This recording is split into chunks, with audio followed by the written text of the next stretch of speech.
Okay, hi guys, dinokang again. Okay, to start off, I can assure you guys that this will be a very juicy video, so be sure to watch all the way to the end. Okay, so as per my live stream on my big announcement, do check out my episode 8 on personal trainers in Singapore before watching this one so that you guys are up to speed. Okay, so today's episode will be episode 15. Okay, should you fire your coach? And how do you actually identify shitty trainers? Okay, to start off, personal training in Singapore is actually, without exaggeration, an absolute mess because there isn't any real regulation, and hence there's literally no quality control. Like, nobody is there to say what is good, what is bad, what is allowed, what is not allowed. So for people who are just signing for PT, they have no idea what they're signing for. And most don't have a point of reference. You don't know what is bad, what is good. So thank God I'm here, I will tell you what is bad. Okay, so I may be actually stepping on many trainers' rice bowl here, but I want you guys to understand why I'm actually making this video today in the first place. Okay, in my previous video, episode 8, personal trainers, okay, I have been extremely polite, but today I'm really so done with being nice because of the things that I have seen out there. I've seen so many trainers do this kind of things. The fitness industry in Singapore is truly abysmal the way I see it. And if you guys have been watching my stuff, you know that I don't shit on things that I cannot justify. So I'll be giving you a whole bunch of examples of what actually constitutes a shitty trainer in my book. Okay, so well, the whole point of having a personal trainer or any professional paid service for that matter, okay, the whole point of getting a professional is the value add. So you are paying a certain amount for the value added. Okay, there must be value added. If not, why on earth are you paying? Okay, so that being said, the value that's added is very, very subjective, which means people are actually paying to get different things altogether. Okay, that also means that,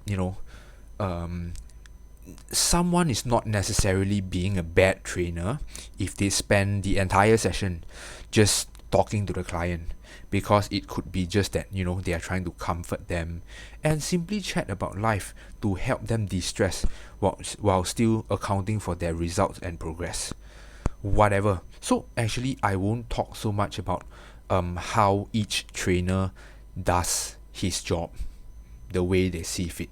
So that one is not my business. Okay, so it's very subjective because, for example, if I spend half an hour talking to my client, it is probably something very major and my client is like breaking down and having a life crisis or whatever. That half an hour is a lot of value added. It is not training per se, but it is really helping that person with the whole training program, the progress, because it's their brain, it's their mindset. So the value added is very hard to pinpoint what constitute to value. Okay, but that's really not what I'm talking about today. What I'm talking about today is really more about the unethical and unsafe practices that I've seen and heard trainers do. Okay, so I'm really not going to talk about the individual trainer's competency, skill level, knowledge, or experience.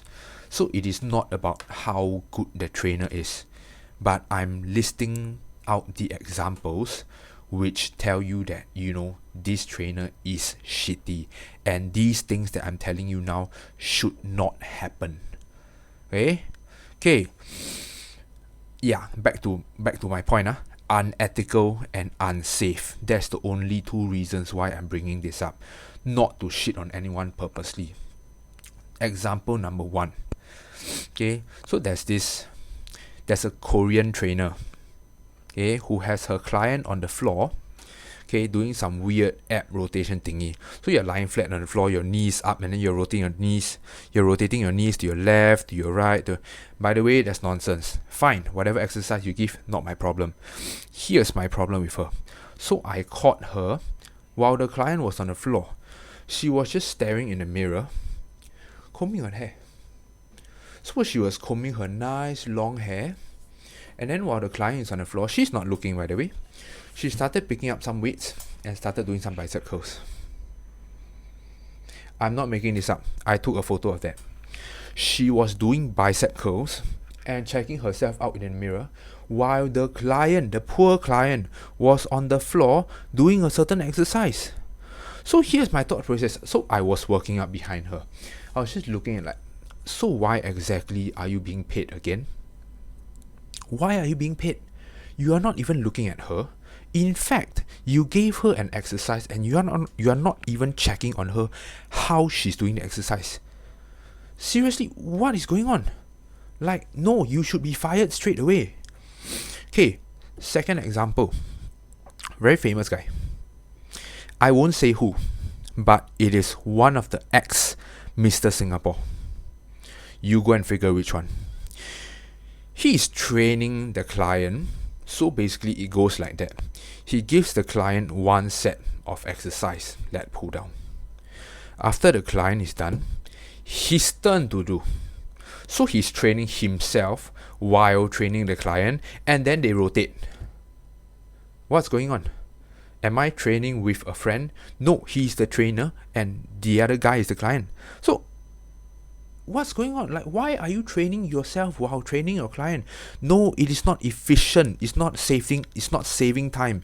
And if you have a trainer who is doing that with you right now, consider, like, why is he training himself while he's training me? Is he training me or is he training himself? Is he more focused about training himself or training me?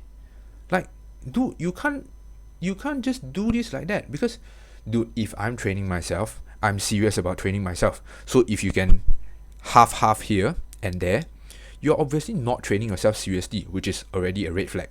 You're not training yourself seriously. Secondly, are you even looking at me when I'm doing? You are focused on your workout. Then when I'm doing, you are resting. You'll be panting after your set. Like, there are so many things wrong with it. How can... No, don't train with your client. Okay, your trainer should not be training with you. Okay, third example. Something I witnessed as well. Okay, real life example. Okay, I saw two trainers to one client. Two trainers, one client. Not one trainer, two client. Okay, that's like a group class. Two trainers to one client. I have no idea what is going on. So it is not an educational or a probation period or a learning class. It is not. Two trainers, one client. So the first exercise I saw the client do was by the first trainer. The second exercise was by the second trainer. I have no idea what is going on. There is nothing correct about that. I have so many questions. Like, so who makes the decisions? Who decides on the program? If you all come to a consensus on one program, why do I need the other trainer? Who is the client going to listen to? When there's a conflict, who listens to who? I have so many questions. No such thing. No such thing as two trainers, one client. No such thing. That is nonsense. That is nonsense. I don't even know what she's paying. Next, this is an experience. This is what my client told me about her ex-trainer. There's a reason she came to me. Okay, so this client told me that her ex-trainer was literally eating Maggi mee while she was doing split squats. The trainer is sitting there and eating Maggi mee, and the excuse was this, guys, listen. The trainer was saying that, oh, I don't have time to eat during the day, so I need to eat now.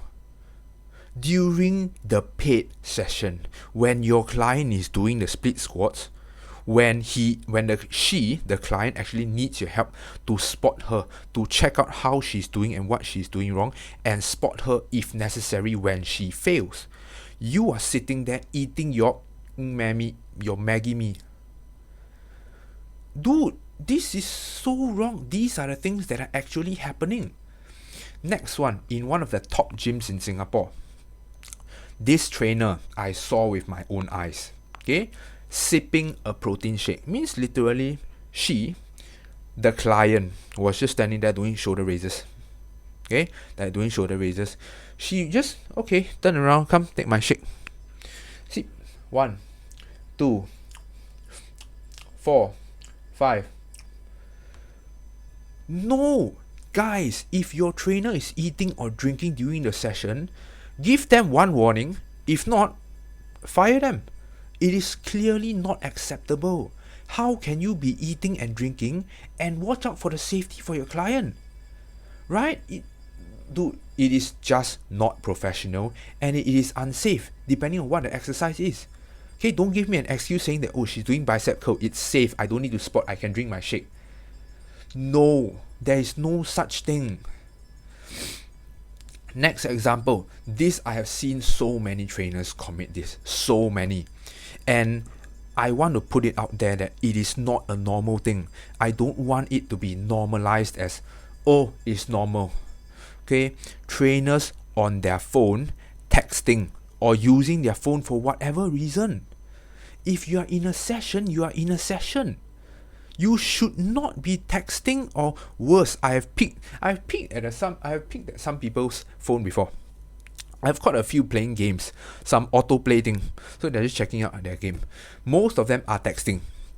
They are literally texting. Their eyes are looking at their phone. I was looking at them. Their eyes are looking at the phone. The client was doing an overhead press. I saw. What is it good? Dude, guys, clients, if you have a trainer who is on their phone, give them a warning. This needs to stop. It is not a normal thing. Don't think that all the trainers are like that. No. Okay, it should. Dude, it is so unprofessional. It is so unprofessional. If I'm doing my set, let's say I hire a trainer, I pay some guy, don't know how many dollars an hour to watch me train, to guide me. And when I'm doing, and then I can see that he's on his phone, dude, it's gone. Dude, it is so bad. It is so bad. You guys think that I'm making this shit up. I'm not. These are examples I have seen. I've taken photos of some of them because it's really so bad. And the thing is, maybe in a particular gym, because everybody is doing it, like texting on their phone while people are doing their sets, it becomes like a normal thing to be able to text on your phone. No, don't normalize it. It is so bad. It is so unprofessional. This is why people don't respect trainers. Okay, so next. Okay, so some trainers actually like to do this lah. Okay, they spend half of the one, let's say it's a 1 hour session, they spend half the time on a yoga mat doing some random little nonsense that they saw on YouTube. Or worse, they will be on the treadmill for 20 minutes out of the 1 hour to warm up, to walk and get your heart rate to a certain fat burning zone, to warm your muscles while walking. Do your cardio outside. Do your little homework at home, unless it's a very complicated thing that you need help with. Okay, let's say you are going to spend time on a yoga mat for like half an hour. It better be something difficult that the client cannot do on his or her own at home. Then you are there to guide them how to do. That's fine. But if you are just making them hold some very easy position like lie down, lift up one leg, put down, lift up the other leg, then, dude, I know this. I know the tricks of the trade. Okay, it is wasting time. It is purely wasting time. Walking on a treadmill, it is not acceptable. Walk on the treadmill before the session. Walk on the treadmill after the session. Don't do it during the session. Why are you paying someone for you to walk on a treadmill? What skill is he adding? What value is he adding to you? Nothing. There is no. The fat burning zone is nonsense. It's nonsense. Pure nonsense. Okay, the walking, you don't need skill to walk. Okay, just clock that steps. Walk after the session.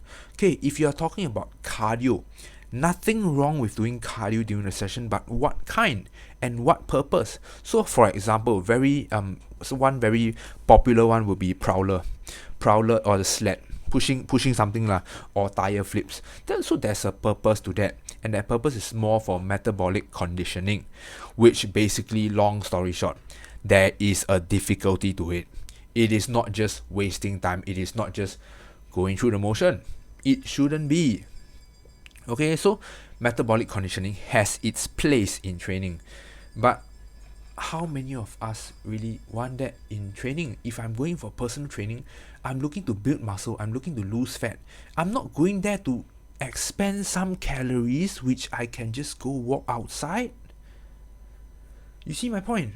That HIIT segment is a waste of time unless you really need it for a very sport-specific purpose. Okay, most of the time it is nonsense. Another one, yes, the rope. Okay, that rope is not very helpful. It is not as good as you think it is. It is good if it is very difficult for you. Like swinging 10 times is extremely difficult for you. Go for it. But if you are looking to build muscles, you don't need no rope. You don't need no prowler. Okay, prowler is fine. You don't need the rope. You definitely don't need the rope. It is a waste of time. You definitely don't need the treadmill. It is a waste of time. Wasting time.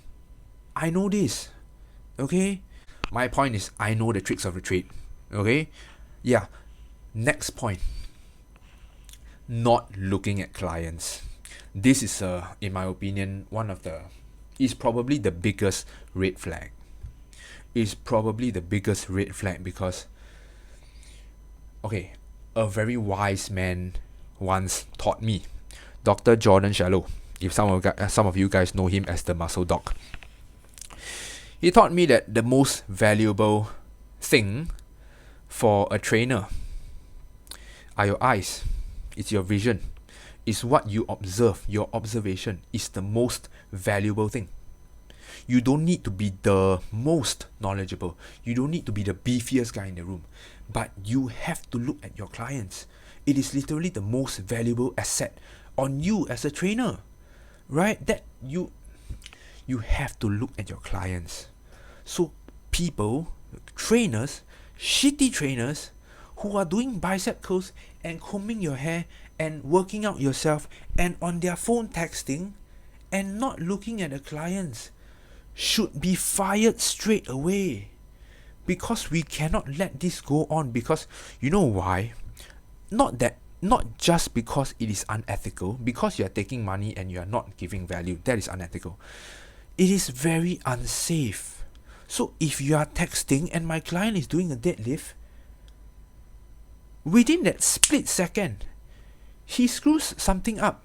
He fails to brace properly and he exerts the force and something goes wrong. Who's going to be accountable? It's a split second thing. You cannot not look at your client. In fact, dude, you are paid mostly to look at them.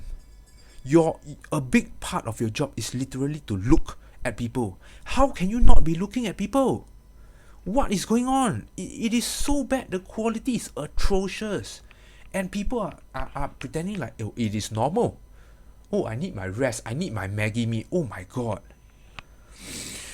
Next, your attire and your bearings. Okay, so put it this way.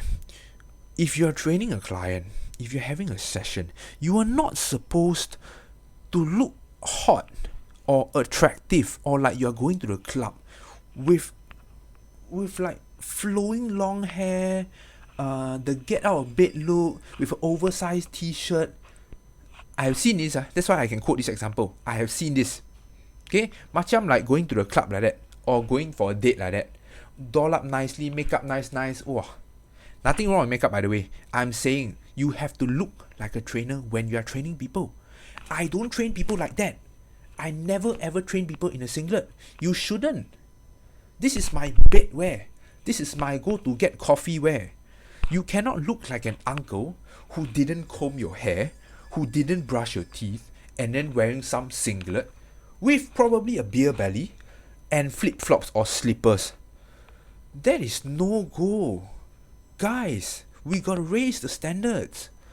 Next, while talking about bearings and attire, next point will be on your physical appearance and your build.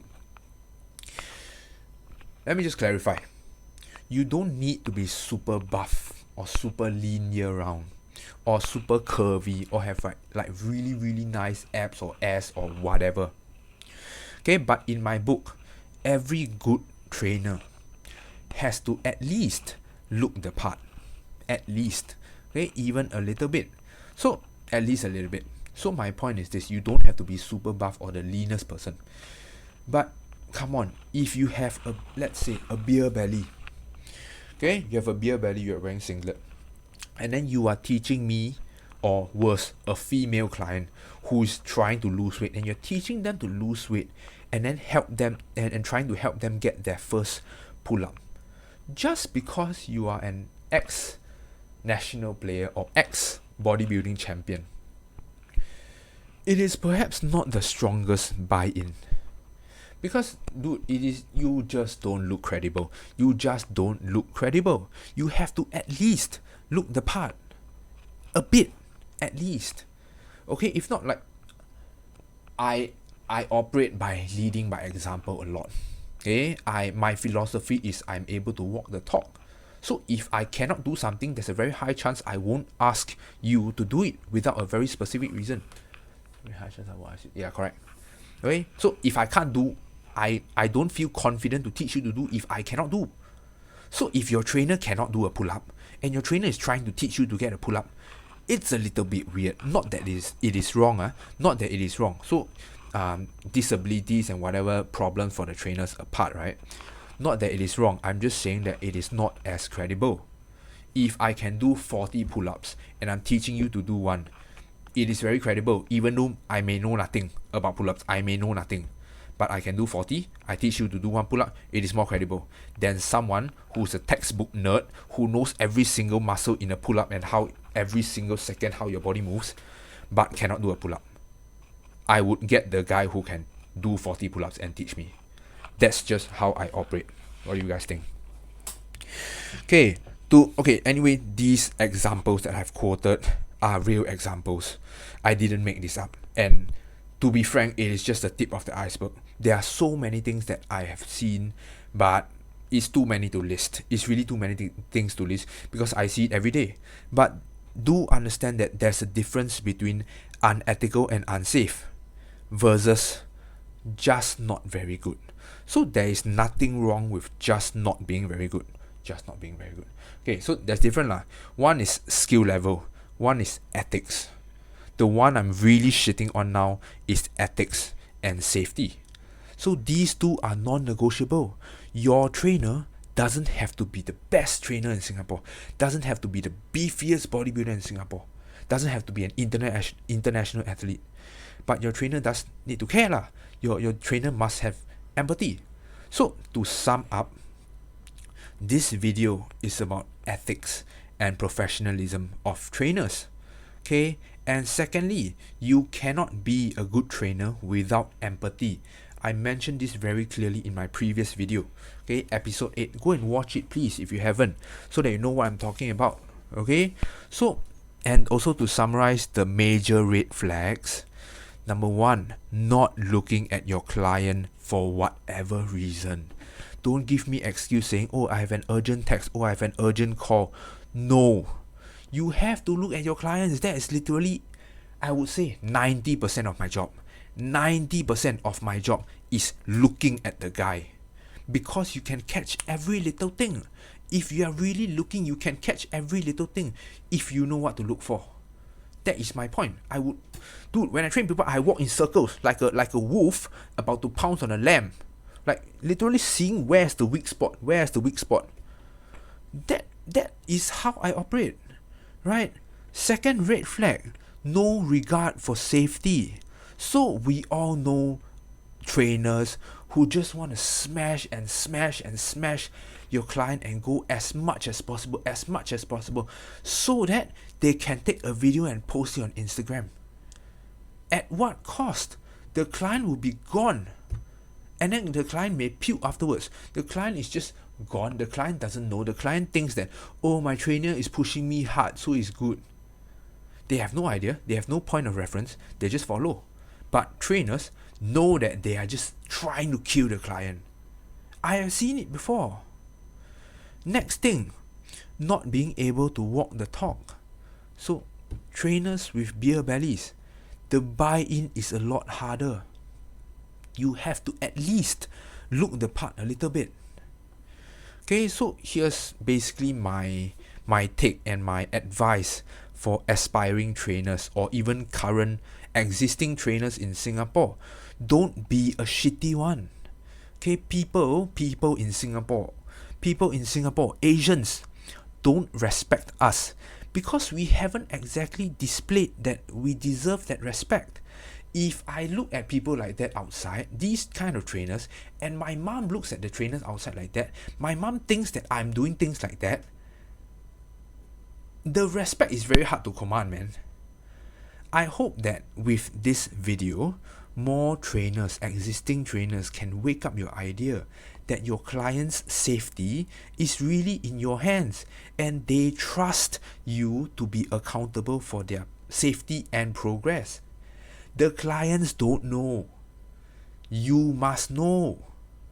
Okay, so another line that I want you guys to remember, if the client is deadlifting with terrible form, okay, it is 100% your fault. It is 100% your fault. Because who taught him to deadlift? It is not his fault that he doesn't know how to deadlift. That is why he came to you in the first place. Why did you give him deadlift if he cannot do the deadlift? Why is he still deadlifting like that and for you to take a video and you don't know how to coach him? It is 100% your fault. So you either coach him or change the exercise. Right? Don't blame the client. The client doesn't know better, which is why they are paying you. We are the professionals. They are not. They are just here to follow. So they trust that you know your shit. You cannot just do your thing and without any consequence. To everyone else, to all my viewers who currently has, to everyone else who has a trainer or have, to everyone else who currently has a trainer, go check some boxes. Start checking some boxes regarding your trainer. Okay, see whether that money is really worth it, or does your trainer fulfill the boxes that I mentioned? Does your trainer fall under my shitty trainer list? We cannot allow the black sheep to go scot-free because we will end up jeopardizing people's safety and health and allowing these trainers to go scot-free with no consequences. Then they are just going to do this to more clients. Imagine this number one shitty trainer, okay, is doing all the bad things that I noticed, that I told you about. He's texting on his phone, not looking at the client get injured. Then the client go hospital. Then this trainer goes to find another client, and then another client, and then, dude, it is really so bad. It is really so bad. Okay, do help to share this video as well. Okay, to be fair, personal training is a really, really tough industry, or fitness industry. The fitness industry itself is a very tough industry to be in. Personal training is just one segment of it. Okay, and it certainly isn't a very glamorous one. You never ever hear Asian parents hoping that their kids will become a personal trainer or will become a fitness instructor, whatever. Never. Okay, and this is partly why, because we haven't displayed that, we are not respected as a profession because we don't behave professionally. Yeah. Okay, so it's not a glamorous profession, but at least take some pride in what you do. Okay, that's all I ask. It's okay to be not very good. Okay, it's perfectly fine to be not very good. I'm not talking about skill level or competency or anything like that, because everybody starts somewhere and there's always more to learn about training and nutrition. I don't have all the answers. I'm still learning. I'm learning from every client. I'm learning from every trainer. I'm learning from the bad examples I see. when I see someone doing something, I'm reminded that shit, I cannot do this. That is the level of passion I have in this industry and the pride I have in my work. So I don't want other people to sully this industry. Like, you are the black sheep if you're doing all this. Stop it. So as a trainer, you don't need to have all the answers. Nobody has all the answers. Okay, but don't try to smoke your way through to give wrong answers that even you yourself don't believe in. Don't just give nonsense answers and then your clients will believe you because they trust you. So they trust you to know your thing. You have to know your thing. Okay, that's a nice 30 minutes for you guys. That's all I have for you guys today. Drop a comment in the comment section below if you have any more examples of poor trainer ethics. Okay, I'm sure I'll have a few at least, because I'm just really touching the tip of the iceberg here. Okay, with that, do subscribe to my video, and do subscribe to my videos. Subscribe to my channel, sorry, to keep more juicy content like that coming. Okay, I did not make these examples up. If you run into me, I will show you the photo of who I'm talking about. Good. Okay, thank you for your time. Subscribe, share. Follow me on Instagram, dinokang. I am open for coaching inquiries now.